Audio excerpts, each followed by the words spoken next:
কিছুমানে কয় মই তোমাৰ অকল তোমাৰেই হৈ থাকিম সদায় সদায় কাৰণে জানো সেই ব্যক্তিজন থাকে তোমাৰ লাইফত। য়েছ, থাকিব যদি তুমি ভালদৰে কাৰোবাক চাই চিতি লোৱা। কাৰণ মই বেলেগৰ এক্সাম্পল নিদিওঁ, মই মোৰ নিজৰ এক্সাম্পল দিছোঁ। যোনে ভালপোৱাক বিলিভ কৰে, সন্মান কৰে, যোনে কাৰোবাক নিজৰ লাইফত ফিক্স কৰি ৰাখিব বিচাৰে, যোনে বহুত বছৰ ভাল পোৱাৰ পিছত বিয়ালৈ পৰিণত কৰিব বিচাৰে।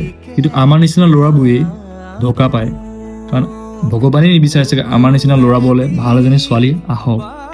কিন্তু পৃথিৱীত ভাল ছোৱালী বহুত আছে, যোনে সঁচা ভাল পায়, এই তেওঁলোকলৈহে খালি সঁচা ভাল পোৱাবোৰ নাহে, কিয় নাজানো মই। কিন্তু মই হাৰ মনা নাই, মই কাৰো লগত ৰিলেশ্যনশ্বিপত নাই বা কাৰো লগত সঘনাই ৰিলেশ্যনশ্বিপত অহাও নাই। মোৰ লাইফত আছিলে কাৰোবাক, মোৰ পৰিস্থিতিও তেনেকুৱা হৈ গ'ল, ধোকা খালোঁ, কিবা হ'ল, আলপল, এইবোৰ মই শ্বেয়াৰ নকৰোঁ। কিন্তু ময়ো এনেকুৱা এজনী ছোৱালী বিচাৰি আছোঁ যাৰ লগত মই ফিক্স কৰি ৰাখিব বিচাৰোঁ। তুমিও তেনেকৈ কাৰোবাক সঁচা ভাল পোৱা বিচাৰি চোৱা। সঁচা ভাল পোৱা যদি কেনেবাকৈ বিচাৰি পোৱা, তেতিয়াহ'লে হাতৰ পৰা যাবলৈ নিদিবা, ফিক্স কৰি ৰাখি থৈ দিবা। বুজি পাইছা?